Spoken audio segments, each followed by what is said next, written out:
Relation and function की इस lecture में अब हम लोग को finding domain of the function यानी दिए गए फंक्शन का डोमेन कैसे ज्ञात करेंगे इस पर चर्चा करेंगे। तो सबसे पहले डोमेन क्या हो गया। डोमेन क्या होते हैं, these are those value of x for which function is defined, यानी एक्स का वैसा वैल्यू जिसके लिए फंक्शन डिफाइंड होता है उसको डोमेन कहा जाता है। यानी the permissible value of X is called domain. The permissible value of X is domain. क्या होता है, डोमेन होता है। यानी एक्स का वैसा वैल्यू जिसके लिए दिया गया फंक्शन क्या होता है, डिफाइंड होता है, तो उसको क्या कहा जाता है, डोमेन कहा जाता है। अब एक इंपॉर्टेंट पॉइंट है, we never simplify a function without finding its domain. किसी भी फंक्शन का डोमेन ज्ञात किए बिना उससे फंक्शन को हम सिंप्लीफाई नहीं कर सकते हैं। सिंप्लीफाई करने का मतलब क्या होता है, कैंसिल नहीं कर सकते हैं, या उसके बाद स्क्वायरिंग नहीं कर सकते हैं, अंडर रूट नहीं ले सकते हैं, स्क्वायरिंग नहीं कर सकते हैं, कैंसिलेशन नहीं कर सकते हैं। सिंप्लीफाई का मतलब क्या हो गया, कैंसिल करना, स्क्वायरिंग करना या अंडर रूट लेना, ठीक है, ईटीसी। तो एक एग्जांपल है fx बराबर 1, एक एग्जांपल है fx बराबर 1। तो यह एक कांस्टेंट फंक्शन हो गया। क्या हो गया, कांस्टेंट फंक्शन हो गया। इसका मतलब अगर x का वैल्यू कुछ भी लिया जाए, x का वैल्यू कुछ भी लिया जाए तो उसका मान क्या आएगा, 1 ही आएगा। वह x के सभी वैल्यू के लिए कौन सा मान देगा, 1।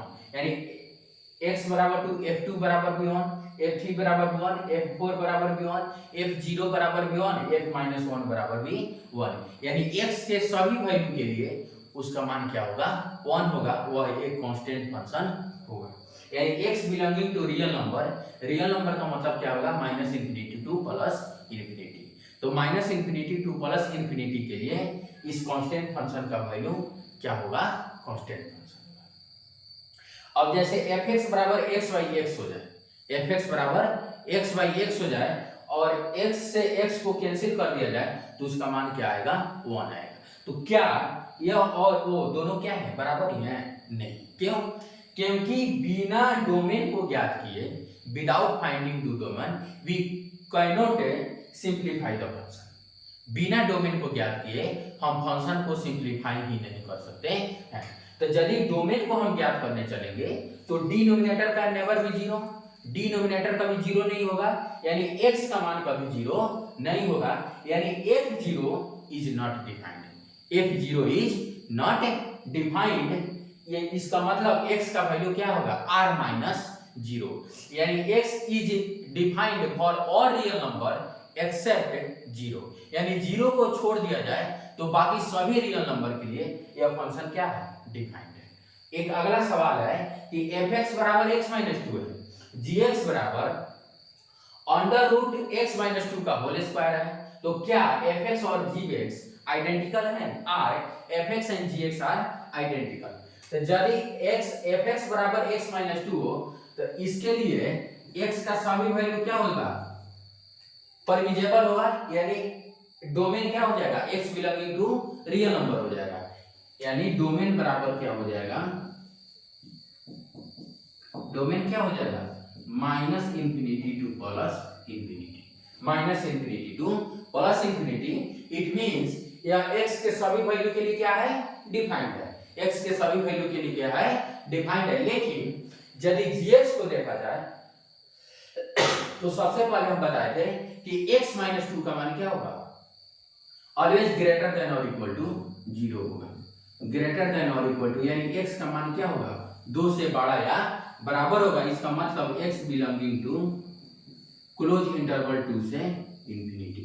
तो डोमेन क्या हो गया, x बिलोंगिंग टू 2 से इंफिनिटी। अब gx का मान क्या हो जाएगा, x-2 का हो जाएगा। अब gx का मान क्या हो जाएगा, x-2 हो जाएगा।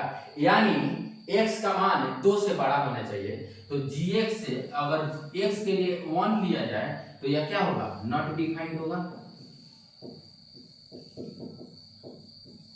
क्या हो जाएगा, नॉट डिफाइंड होगा। यदि g 1.2 लिया जाए उसके लिए भी क्या होगा, नॉट डिफाइंड होगा। क्या हो जाएगा, नॉट डिफाइंड होगा। बट यह fx f1 के लिए डिफाइंड है, क्या है, डिफाइंड है, और इसका वैल्यू क्या हो जाएगा 2 - 1 = 1, 2 - 1 = सॉरी x का मान कितना लिए 1 लिए, x का मान कितना लिए 1 लिए, तो 1 - 2 क्या हो जाएगा 1 - 2 = -1, 1 - 2 = -1। यदि f x का मान 1.5 लिया जाए तो कितना हो जाएगा 1.5 - 2, इसका मतलब 0.5। लेकिन यह gx ये भी x - 2 है, इसका भी अगर कैंसिलेशन किया जाए तो यह भी x - 2 के फॉर्म में आएगा, लेकिन without finding the domain we can not simplify the function. Domain के ज्ञात किए बिना हम फंक्शन को सिंप्लीफाई भी नहीं कर सकते हैं। तो यदि डोमेन को ज्ञात किया जाए तो क्या आएगा, x - 2 ऑलवेज ग्रेटर देन और इक्वल टू 0 होगा। तो जब ग्रेटर देन और इक्वल टू 0 होगा, इसका मतलब x का मान ऑलवेज 2 से बड़ा होगा या 2 के बराबर होगा। इसका मतलब x belonging to close interval 2 से इंफिनिटी, तो डोमेन क्या हो गया क्लोज इंटरवल 2 से इंफिनिटी। इसका मतलब 2 से छोटे मान के लिए, 2 से छोटे मान के लिए यह फंक्शन क्या है, डिफाइंड नहीं है। तो यदि g x का मान 1 लिया जाए, x का मान 1 लिया जाए तो g1 is not defined, x का मान 1.5 लिया जाए तो g1.5 is not defined, g1.2 is also not defined. But in this case f1 बराबर डिफाइंड, f1.5 बराबर defined, f1 - 1/2 is always defined. इसका मतलब कि fx and gx are not identical, it means fx and gx are not identical। तो इसका answer क्या हो गया, नो। क्या, नो, यानी fx और gx क्या है, आइडेंटिकल नहीं है। Thank you for watching this video.